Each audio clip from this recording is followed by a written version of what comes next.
Hey guys, welcome back. Let us continue. We are fighting the big whale from the Primordial Sea, the narwhal thing. Let's fucking finish this. I've already done my best to separate the power of the Primordial Sea from the whale. Considering the size of the beast, I cannot reach the power source. Unless we can find a way to attack it from within. I shall share a part of the ancient dragon's power with you. We shall look for an opening together.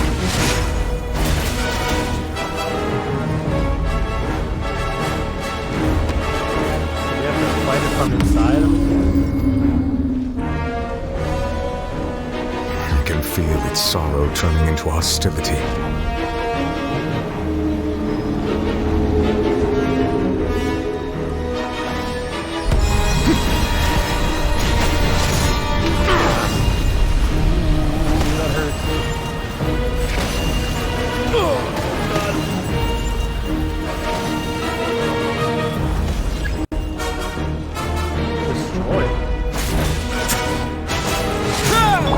Devouring narwhal cannot resist its instinct to devour. Continue to trigger its hostility, and a chance will present itself.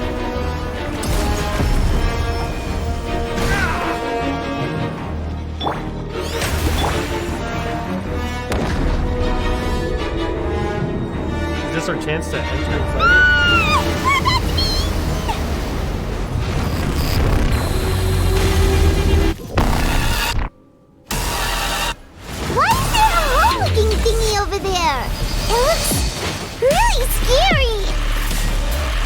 Holy crap, this music though, what? Let's light it up! Let's light it up is right. I have granted you my protection. Do not fear. Seize the moment and use my power to suppress its root from within.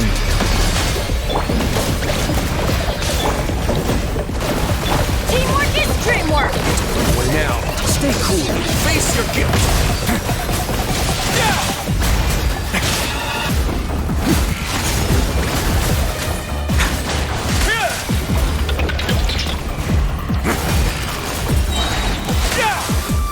Have a safe trip. Oh.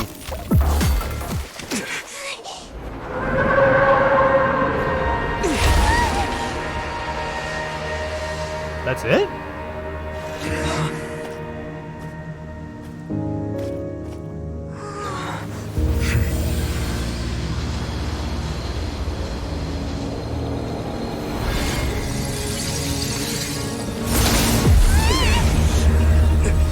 Oh, this is stage 2.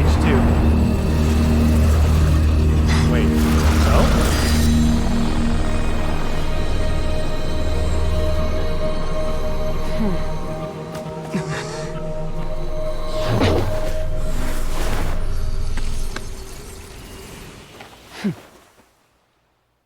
Who are you?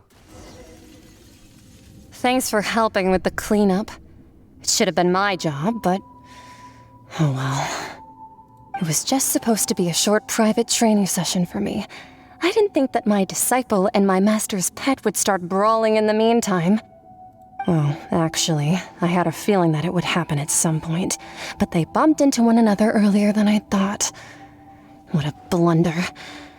I suppose I'll have to swing my sword 3 million times as penance. That power. Who are you exactly? Paimon has an idea. From what she said earlier, she must be Child's master. Skirk, right? It's just that he gave us the impression that she was the less talkative person. I simply did not have anything to say to the weak. But you, on the other hand, managed to defeat the all-devouring narwhal without using power from beyond this world. So you may speak to me as equals. I have to agree. It's a strange use of a planet's primordial waters just to raise an all-devouring narwhal. That kind of power is wasted on it. It's not cooperative. It eats too much. And I have more important things to do with my time than pet sitting. The only thing that creature has going for it is its looks. All in all, it fails as a pet. Miss Skirk? I think you might have missed the point. The point being? Well, being that this pet almost destroyed an entire nation. So what sort of person is your master? Well, child's master's master. Wait, is that right? Oh, right. So you don't know him. Sorry, I assumed you did. His name is Sertologi. That's his real name? Huh? I am unfamiliar with that name. Huh. So Master is insufficiently famous. How should I describe him then? Have you heard of the name The Foul? Foul The Legacy. Foul? The Foul Legacy. Still nothing? Well, how about the Visionary? Vetterfulnir then? Or Gold Rhindaughter? Ooh, that one we've heard. Rhindaughter's part of the Hexen Circle. She's Albedo's mom, right? Oh, so you do know that name. To be honest, I also heard all of those names and titles from my master. I don't actually know them either. But I suppose you understand now, yes? My master is likely a similar sort to Rhindaughter. They are both pursuing some form of perfection. Wait, didn't you also mention a visionary person? Paimon didn't quite catch their name. Actually, never mind that. I believe it expedient to inform you that the all-devouring narwhal used up nearly all its strength fighting you. Such roiling hydro energies will prove difficult for the planet's deep seas to digest. As such, the fontaine back on the surface has most likely been thrown into chaos. In other words, the prophecy that you've been fretting over should now be in full swing. What?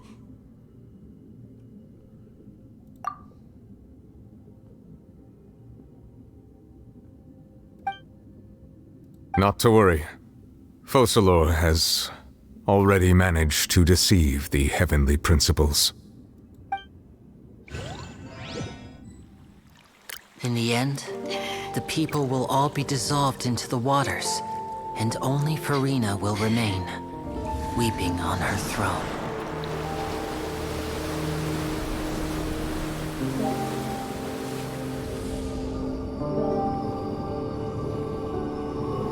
Only then will the sins of the people of Fontaine be washed away.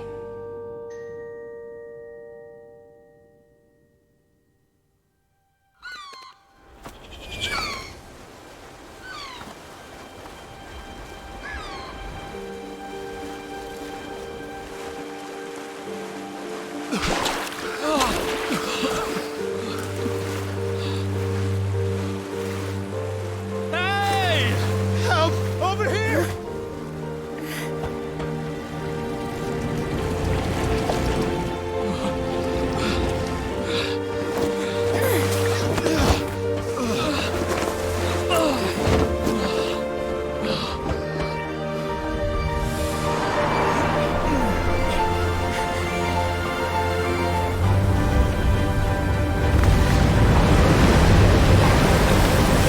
Oh my god.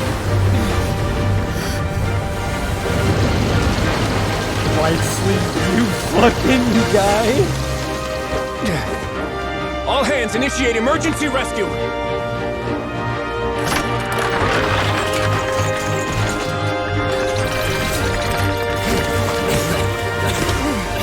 Hurry!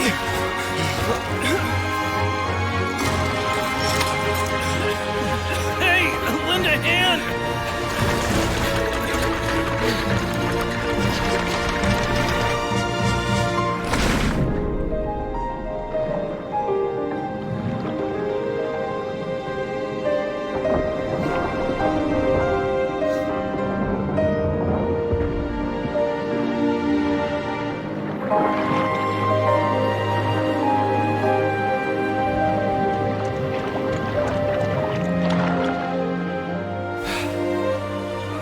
Look!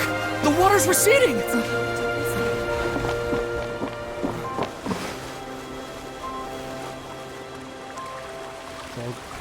It's all going down. It's a miracle! Waters receding. We didn't dissolve. The prophecy was wrong. The prophecy was wrong!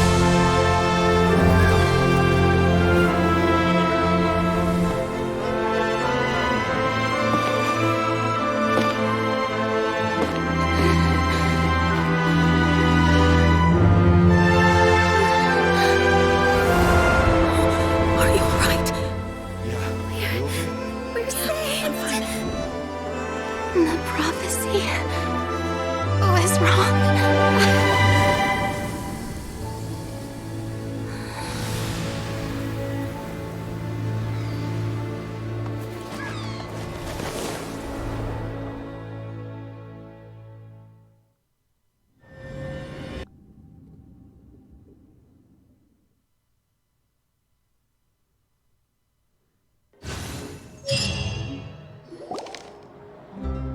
The soil renewed. The Spina attacks post-disaster rebuilding. I recently visited Poisson to meet with Miss Navia, spokesperson of the Spina di Rosula, and we spoke about Poisson's present and future. Old soil can still give birth to new bloom, Miss Navia stated. Hope is like seeing a small cookie when you're starving late at night. You just need a little of it. Skyship Winglet, lunar brain of the Fontaine Research Institute. The various disputes that have arisen on account of Mr. Edwin have suddenly become a shield over the Institute, with Jurier turning out to be a once overlooked hidden gem. People always call the first researcher mad, but few know what to call the second. And should that latter person achieve a miracle, they would find it all the harder to find a word with which to classify him and his team. Wow! Paimon barely recognizes the people in the reports. Are those really Jurier and Navia? They sound like real big shots. What do you think? Pretty enthralling, huh? The Steambird's idea was pretty simple. With the disaster just having passed, we would print a free edition packed to the margins with good news to calm people down. The value for these big scoops lies in their inevitable follow-ups. We'll publish further reports and go into the stories behind those people. Edwin's assistant, Jurier, created a true flying ship, while Navia is leading people in the reconstruction of their home. I'm sure that these stories could draw even your well-traveled eye. Paimon's curious too! Wait a minute. Didn't we watch everything happen from start to finish? What's there to be curious about? And that's exactly why I'd like you to come conduct interviews with me. You're the best incubators of news, if you haven't noticed. And also, with you around, I'm sure I'll get to see that Duke. Are you sure? Hasn't he turned you down several times already? Oh, this time will be different. Come on, let's head to Poisson first, and then make a trip to the fortress. There are some things you'll only know when you get there.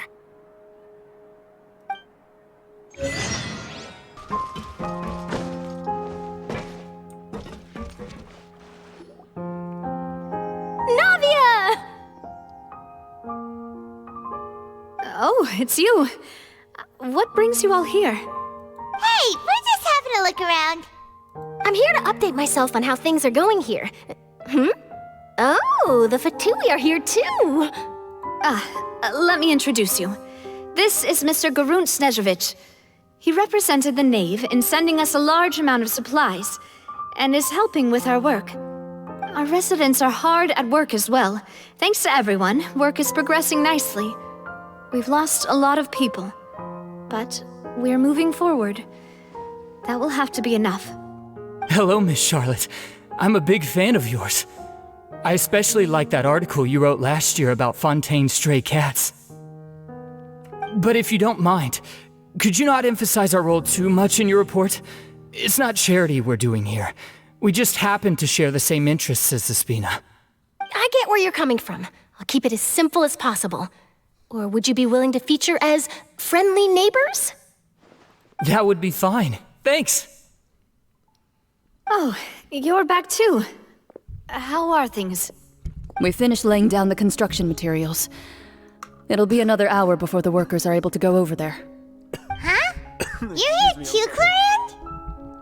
Well, her reputation's greatly risen after that whole duel business with Miss Farina, so she's here in Poisson to wait out the heat.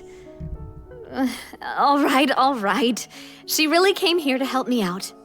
There's too much to consider in the reconstruction of Poisson. The Spina has need of more decision makers. And, well, I do already happen to be connected to Mr. Callis. Oh, wait just a moment. Do you mind me asking a few questions? You know, about how you felt before the duel, about what it was like facing down a god. There's lots of exciting material there, I bet. Forget it. I'm sure you can find a better theme than that, Miss Charlotte. I see you're the same as always. Couldn't you do me a favor, for Navia's sake? Well, if we're talking about doing things for my sake, you might as well just take a few more photos of me. Or of the Traveler. It's better than wasting time persuading Chlorand, at any rate. Of course I will. I'm not gonna let him off that easy. All right, then everyone who wants to be in the photo, gather up. And smile.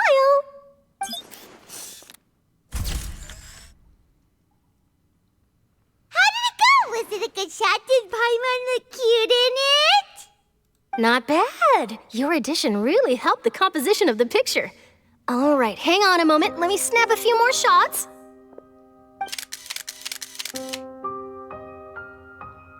All right, that should do it. I'll be back here later anyway, so let's call it a day. You're very quick. Speed is of the essence when it comes to the news, and freshness is the key. Also, not to brag, but I'm pretty good at building connections. Who knows? I might eventually get that interview with you after all, Miss Chlorand.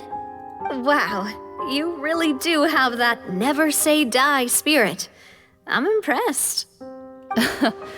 I'll hazard a guess that this is how you got that interview at the Fortress of Meripede. Whoa, you're well informed. Let me make a guess too. I asked Sijuin, who told Monsieur Nervillet, and he told you, right? That's a very complete information chain. In truth, all Monsieur Neuvillette asked me was, when did the fortress become so friendly towards the media? I told him that it was best not to speak too soon. There's no guarantee that Wriothesley will make a personal appearance. You're right. I've got to treasure every moment I have with them. In which case, I'll be making a move first. Stay safe now. And tell me if you hear anything interesting. I'll treat you to afternoon tea in exchange.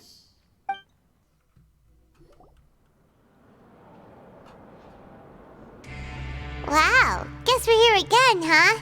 There's a real nostalgic feeling to this place. Looks like you've been missing us. Duke! Did you come all the way to the entrance to greet us? Of course. I'm here to welcome you and our dear Miss Charlotte, whom our good head nurse recommended to me. It's an honor to finally meet the much-rumored Duke. Thank you for consenting to my visit to the fortress, sir. No need to thank me. But that said, I shouldn't be the focus of your interview. I trust you recall our agreement? Of course, of course. All right then, this way.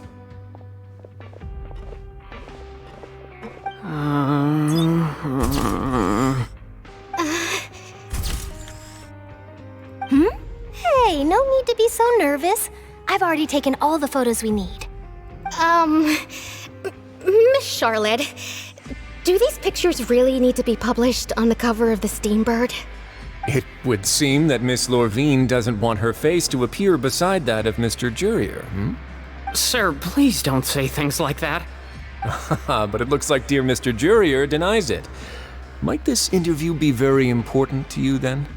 No, I just... This is my first time being interviewed, and I'm very thankful to the Steambird for... Now, I might not look it, but I actually did meet Mr. Edwin once. And I'll be honest, I enjoyed chatting with you more. You've definitely got more of that genius vibe going on. The boat that brought about a miracle, the ark that saved the people. Why, you recreated a myth back there, like an emissary of legend. Still, if I might ask, where's that flying ship now? Huh! Looks like Charlotte's trying to get herself another exclusive scoop. I have to apologize, but that ship is presently in the bowels of our factory. I'm afraid it won't be easy for you to get a shot of it. Really? Well, then in that case, could I have an interview with you to make up for that loss? You already know my answer, I'm afraid. Best you interview our head nurse instead. Or perhaps you'd like to take another photo of this couple of researchers? Did you really have to use the word couple? Well, then, 2 solo photos will do. Is my hair messed up? Please, someone help me have a look. Things sure are getting pretty lively here. We've seen this kind of thing before. Oh, seems like everyone's here. Would any of you like to try this new drink I came up with? Ah, Sigewinne. Hey, Miss Charlotte. Why don't you, take some pretty photos of our head nurse? Sure. Come on, Miss Sigewinne. Over this way. Let's find a brighter spot. Huh? Sure. Do I have to smile? So, how have things been at the fortress? Same old, as you can see. Fontaine's undergone some changes, but this place is still more or less the same. Other than that flying ship, it got a tad too much attention, I think. That's why I decided to let the interview go through. We should direct more public opinions toward the behind-the-scenes heroes. Am I right, Mr. Jurier? Miss Lurvine? You're too kind, sir. I believe that you too should have your day in the sun. Not that you would want that, which is a pity. I'll just leave the spotlight to you two. I see. Lots of things happened that day, huh? Anyway, regarding that Harbinger, I'm not sure you remember, but his 3 young followers are still waiting for his return. He sure did win them over, huh? I'll tell them that there's good news and bad news. The good being that their boss seems fine, and the bad being that they must face extended sentences for abetting his escape. Oh, actually, what about you? Are things gonna change for you too? What change can there be? The fortress will keep chugging along, and so will my duties. As to what Miss Farina's departure will mean for the nation, and if our laws and governance will be transformed, we'll leave those to the folks in the overworld. Hey everyone, the photo shoot's done. Good. In that case, let's call it a day here. Thanks for your cooperation. Come on, Traveler, let's go. Till next time, everyone. There'll be a next time? Maybe. Who knows? I might write a story about the underwater factory next time. Until then. All right, last stop, the docks. What are they talking about? Oh, I'd love to see you in one of Charlotte's photo shoots one day. Is that really necessary? Our line of work doesn't really require much photographing. It's precisely because we don't need the picture that they'll have value as keepsakes. You don't really look all that opposed to the idea, you know. Maybe I'm just happy that I managed to once again avoid the spotlight. I think this interview went well either way. Yes, you successfully kept prying eyes away by using Mr. Jurier and Miss Lurvine as shields. Very good. You should be happy for them. They have a bright future ahead of them.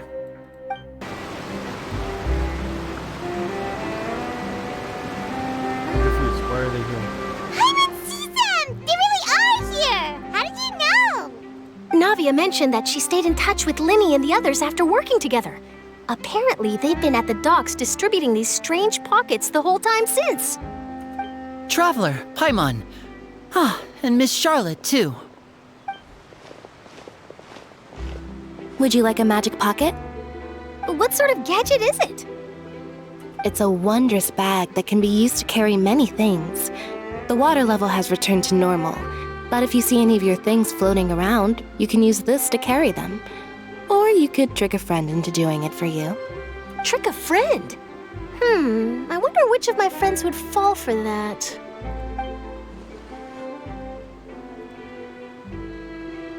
You could just make a friend like Fremine here. Isn't that right, Fremine? Is this what you meant by, I'll help you make some more friends? To be honest, that sounds pretty sweet. Could I have your contact, please? Sure. Please, write down my address. You sure are working hard to help Fremine socialize. He was the one who proposed doing this. He even wants to assist in our magic shows. Yes, I was planning to first introduce Pear as an assistant, and later Fremine himself. In the future, I think we can leave underwater escape magic to him too. That said, would anyone want to see a diver escape underwater? Oh, it'll work out. Every journey begins with the first step. He'll become a part of our show eventually. Lynette, could you come over?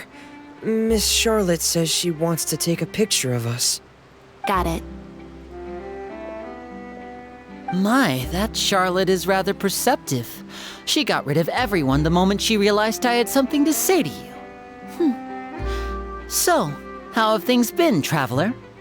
Father says that you did a great deal during the latest events. She's very grateful for your contributions to Fontaine. That's all right. We were more than happy to help. So, what's she doing now? Oh, I guess you haven't heard. Well, after Lady Farina left, Father and Monsieur Neuvillette opened negotiations, during which he gave Fontaine's gnosis to her as a diplomatic gift. A diplomatic gift? What? A gnosis? Are you kidding? Yes, I was quite surprised at first myself. But when I thought it over, there were actually a number of things going for it. It could have been done as an apology for the incident with Lord Child, or as thanks for his help in tying the all-devouring narwhal down. Furthermore, Father did also lend significant aid to Fontaine and Poisson. Well, that's true, but this is a gnosis we're talking about. Doesn't this seem a bit irresponsible? I would agree, but I've also heard that it seems that Monsieur Neuvillette has had a significant change of heart regarding the matter. So there's some reason for this that only Neuvillette knows about? I suspect you'll have to ask him about that yourself. Yes, speaking of which, I did see him strolling around the entrance to the Fortress of Meripede a while back. Isn't he real busy and stuff? Paimon didn't think he'd have the time for that. But back to the topic. The gnosis was given to the knave, right? What about Child? They say that he's returned to Snezhnaya to recover from his wounds. I hear that the recent disaster really did a number on his health. Well, he was using Foul Legacy in that fight against the narwhal, so... That's true. When you think about it, we've had loads of run-ins with the Fatui. To think we'd be allied with them this time. So shocked by such a simple switching of sides? Oh, it's the knave. Father! Well, what do you know? Come to the docks to see how my children are doing and meet the Traveler by chance. Please do not pay my accomplishments in Fontaine too much mind. I would have done them regardless. Are you going to take the gnosis back to Snezhnaya? That is our duty as harbingers, yes. Don't be too preoccupied with sides. The goal of the Fatui concerns not a single place or person, but the entire world. With such a grand goal in mind, it is inevitable that we must wear many masks. Switching my masks is something I've always done. Well, that depends on many things. No one truly knows what the future holds. What good is honesty if you can't rely on it forever? As for you, I very much look forward to our next collaboration. Good things cannot be achieved alone, and you've proved yourselves to be great partners. A vision? All right. I'll remember to return it. Thank you for keeping it safe for him this entire time. And that's a wrap for me. Huh? You're... Greetings, Miss Journalist. Hello. If I'm not mistaken, there are diplomatic channels I'll need to report to take a photo of you. That is correct. So forgive me, but I will not be able to serve as a subject in your article. However, feel free to write as much as you'd like about our dear magicians and our upcoming rookie talent. I will. The sea breeze is quite pleasant. I shall continue my walk while the weather remains so agreeable. Farewell. Farewell, Father. Oh, she has such an intimidating presence. I didn't even dare to take a picture. Thankfully, I've already wrapped up all my pre-scheduled interviews. Thank you all. This'll be more than enough for me to write about, I'm sure. Don't be too nervous. Why don't you take a magic pocket before you go? Here, Traveler, Paimon, you take one too. To move things about? That's right. Funny. I was giving out magic pockets when we first met too. And what do you know? I'm doing the exact same thing right now. So many things have happened, but the pockets are still the pockets. I guess this must be life. We will all follow our own paths, and serendipity will lead you to your fated friends. All right then. We'll be handing out pockets in some other districts later, so we'll get going now. Have a good day, you two. Well, guess we sent Charlotte off. Shall we go see how Neverlette's doing? As long as he's not so busy that he doesn't have time to chat anyway. The entrance to the fortress! Ooh, he really is there! What are you doing over here, Neverlette?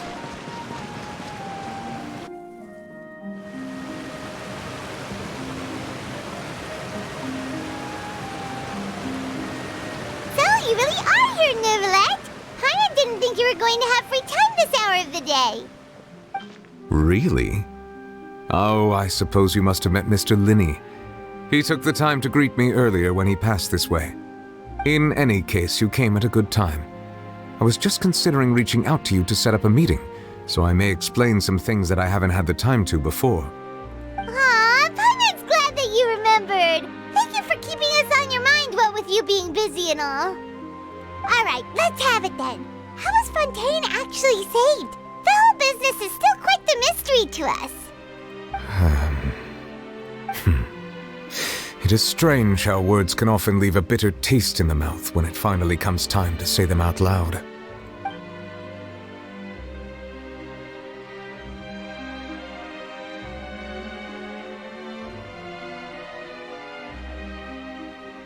Whoa.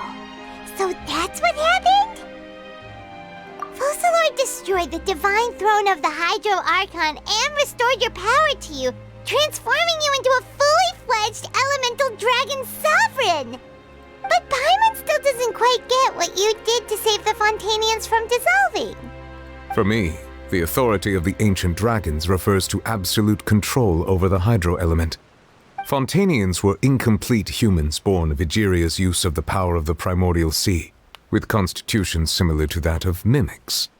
But so long as those primordial energies remain within them, I could use the ancient dragon's authority to grant them true blood, after the fashion in which life was first brought into being on this planet. In other words, when I gave my verdict, Fontanians became true humans, and thus would naturally no longer be dissolved by water from the primordial sea. Focalor must have counted on you to make that decision as well. Your verdict was the key to making the prophecy appear to have come true while saving everyone. Yeah, and in a manner of speaking, Focalor finally managed to fulfill the original Hydro Archon's wish to turn Oceanids into real people too! It seems from your expressions that you still have more things you wish to ask. Ask away. I will tell you the truth as I know it. Okay, well, first off, I have investigated his case along many avenues, and I have learned that he once fell into an unknown chasm when he was young.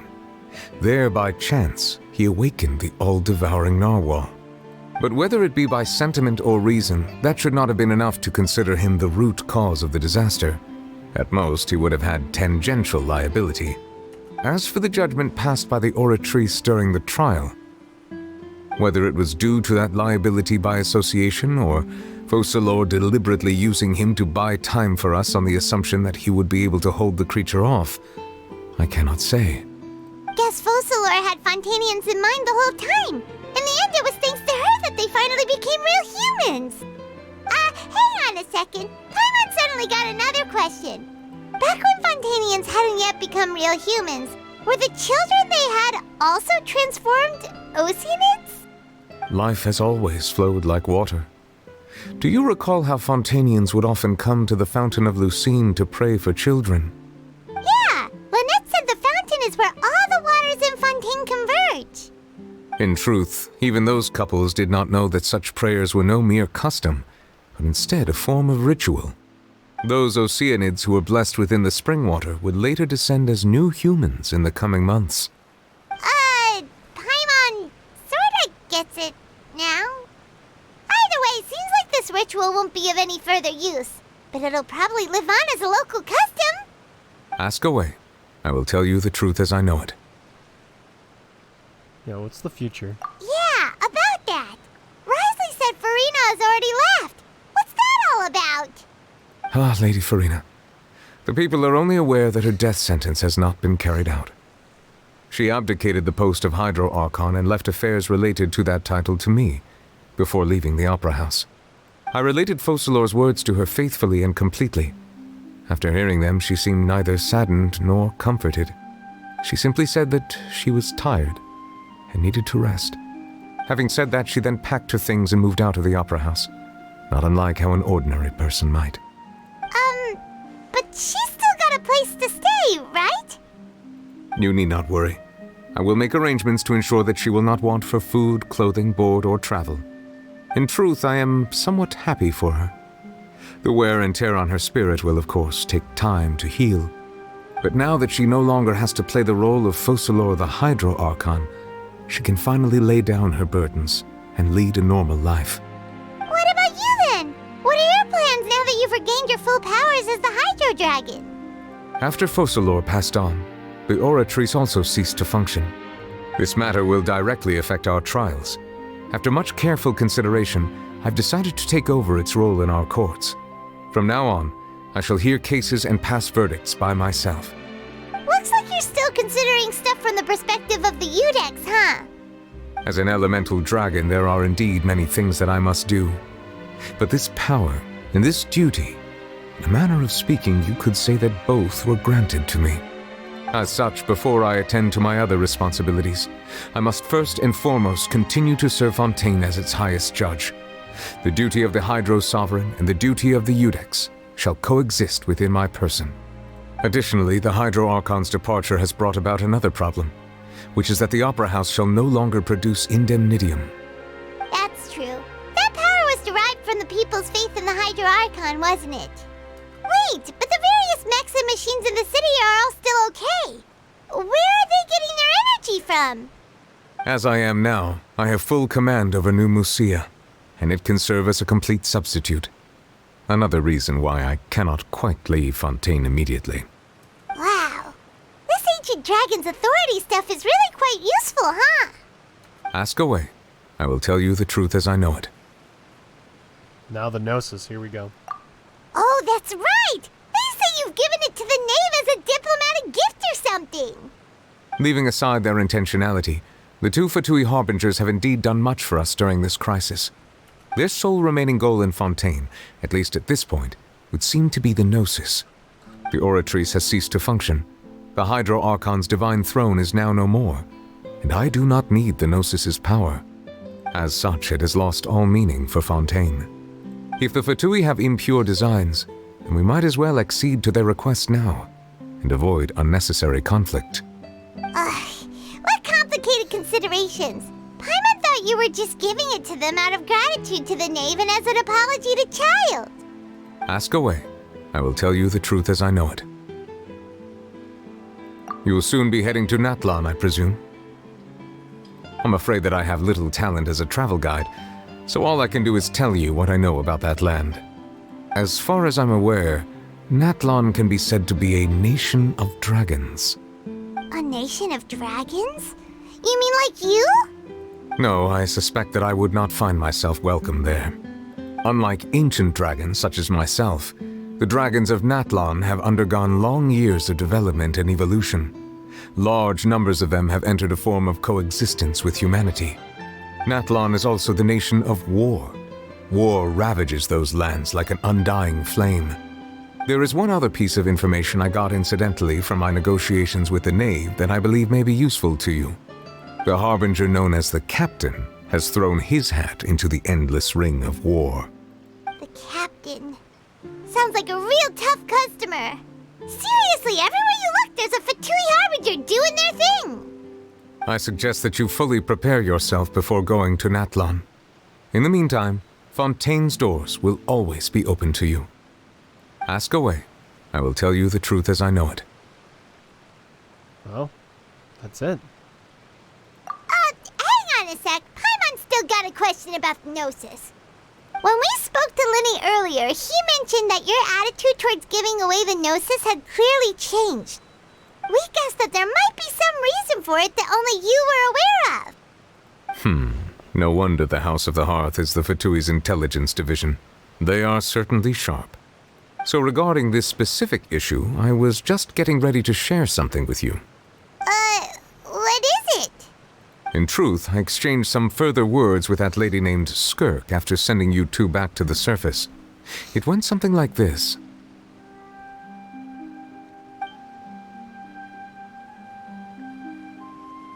Well, we're going to head topside to see what's going on. You hurry over soon as well, all right, Nervalet? What next? The all-devouring narwhal isn't here, so I'm no longer getting any interference. I can finally catch the scent of your power, what it's made of. It is the authority of the planet's primordial dragons, but with something very similar to a god's curse mixed in. It's quite a novel blend. I'm sure I've encountered something like this before. What was it again? I do not know what you speak of. Of course. How could I forget? You should have the remains of the third descender on your person, yes? Remains? I've never heard of any such thing. According to your parlance, I believe it may be called a gnosis. Well, that much is true. After Focalor's divinity faded, she handed her gnosis to me. But I fear I have never heard of it described in the manner that you just did. I've been training with my master, the Foul, ever since I was young, and I have never returned to the surface since. So most of the information I possess, I got from him. It is only natural for those who are greater than humanity to possess a different sort of common sense, which is why there are so many problems in our attempts to communicate with humans. Regardless, you should probably get rid of objects of misfortune to prevent any disasters from befalling you. To live in itself is a blessing. But once a person dies, the bonds he once had with this world shall all turn to curses. What do you mean by that? No need to fret. These are just my personal thoughts, and my reason for no longer wishing to return to the surface. This third descender you refer to, who are they? And when did they die? Master never mentioned them to me. Perhaps it just wasn't that important for me to know. If you're interested, though, I could ask him. I'll be sure to pass the answer on to you next time. Next time? You believe we will meet again? I do. Wait. I have a disciple of my own, don't I? He can be the messenger then.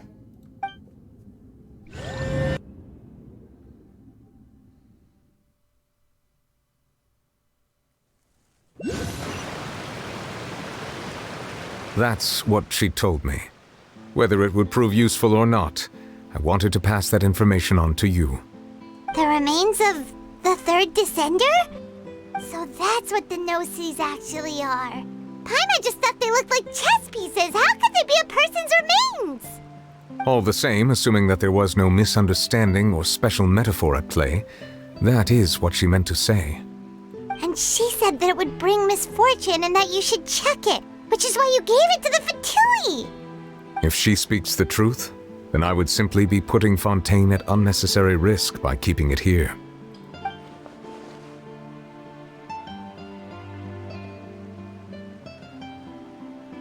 I think I remember this.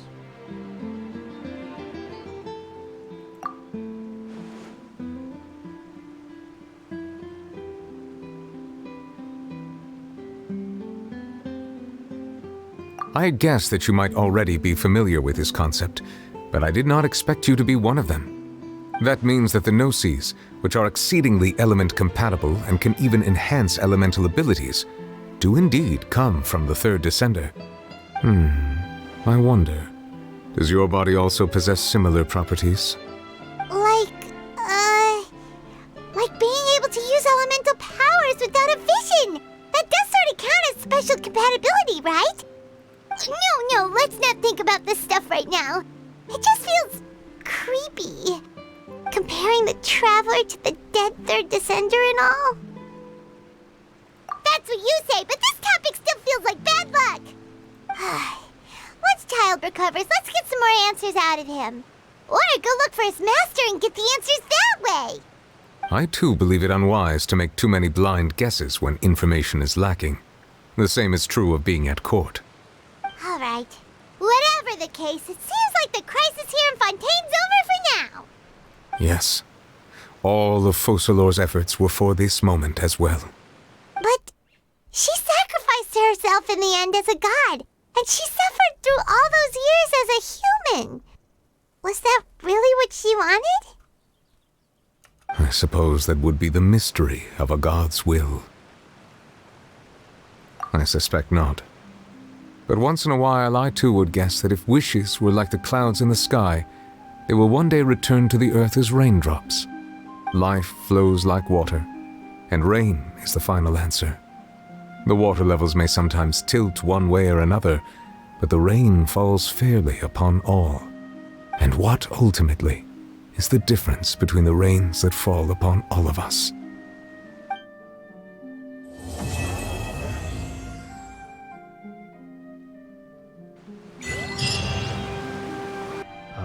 I definitely have a lot of thoughts about what we just learned.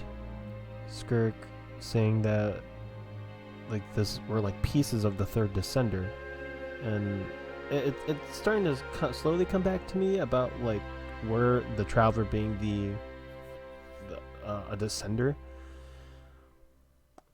I think I'm starting to understand more about how important really these Gnosis are, these Gnosises. But I don't know.